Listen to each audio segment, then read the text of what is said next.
एक सवाल है आपसे, अगर आपको सिर्फ 23 साल की उम्र में देश के लिए जीवन देने को कहा जाए तो क्या आप तैयार होंगे? ब्रिटिश गुलामी के दिनों में कुछ लोग तैयार थे और इसीलिए आज भी उनका नाम इतिहास नहीं, जुनून है। आज का दिन सिर्फ एक तारीख नहीं है, आज का दिन है बलिदान का, साहस का और आजादी के लिए सब कुछ कुर्बान कर देने वाले वीरों की याद का। 23 मार्च, जब भारत ने अपने 3 अनमोल रत्न खो दिए, भगत सिंह, राजगुरु, सुखदेव, और तब से हर साल हम इस दिन को शहीद दिवस के रूप में याद करते हैं। दोस्तों, चलिए थोड़ा पीछे चलते हैं इतिहास में। वर्ष था 1928। ब्रिटिश हुकूमत का अत्याचार अपने चरम पर था। इसी दौरान एक घटना घटी।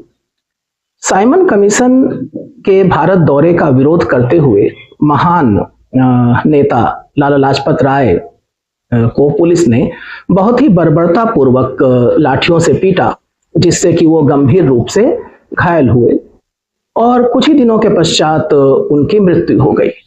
ये सिर्फ एक मौत नहीं थी, ये एक चिंगारी थी जिसने क्रांति की आग को और भड़का दिया। इसका बदला लेने के लिए भगत सिंह और उनके साथियों ने जॉन सैंडर्स को मार दिया, लेकिन उनका उद्देश्य सिर्फ बदला लेना नहीं था, उनका मकसद था पूरे देश को जगाना। इसीलिए अप्रैल 1929 में भगत सिंह और बटुकेश्वर दत्त ने 8 अप्रैल की तारीख थी, एक ऐतिहासिक कदम उठाया। उन्होंने सेंट्रल लेजिस्लेटिव असेंबली, जो कि दिल्ली में थी, समझिए उस समय की संसद, उसमें एक बहुत ही लो इंटेंसिटी का बम फेंका। इतना लो इंटेंसिटी बम कि उससे किसी की मृत्यु नहीं हुई, कोई गंभीर रूप से घायल भी नहीं हुआ। इसलिए कहा जाता है कि ये bomb to protest not to kill था। दरअसल भगत सिंह और उनके साथियों का मकसद था सोई हुई कौम को जगाना, बहरे कानों तक अपनी आवाज पहुंचाना और इनकलाब जिंदाबाद के नारे को पूरे देश में गुंजाना। सबसे बड़ी बात कि इस बम कांड के बाद वो भागे नहीं, उन्होंने अपने आप को गिरफ्तार करवा लिया। वो चाहते थे कि जब कोर्ट में उनका ट्रायल चले तो उनके माध्यम से पूरी दुनिया को पता चले कि क्रांतिकारियों का वास्तविक उद्देश्य क्या है। इसके बाद एक लंबा ट्रायल चला, जिसे हम लाहौर कॉन्स्पिरेसी केस के नाम से जानते हैं। और पूरे ट्रायल के दौरान कभी भी इन क्रांतिकारियों ने अपनी बात से पीछे नहीं हटे। इन्होंने कहा कि हमने जो किया वो देश के लिए किया। और अंततः जब इनको फांसी की सजा सुनाई गई और इनको फांसी के लिए ले जाया जा रहा था, तो कहा जाता है कि वो मुस्कुरा रहे थे और इनकलाब जिंदाबाद के नारे लगा रहे थे। आज के समय में सवाल ये है कि क्या हम उनके बलिदान को समझ पा रहे हैं?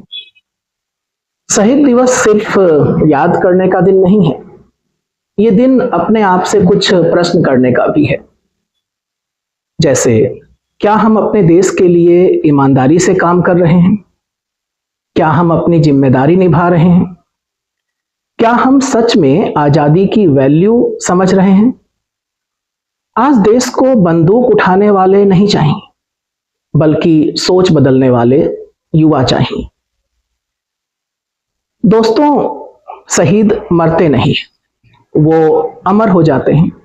और जब तक भारत जिंदा है तब तक भगत सिंह, सुखदेव, राजगुरु जैसे वीर हमारे दिलों में जिंदा रहेंगे।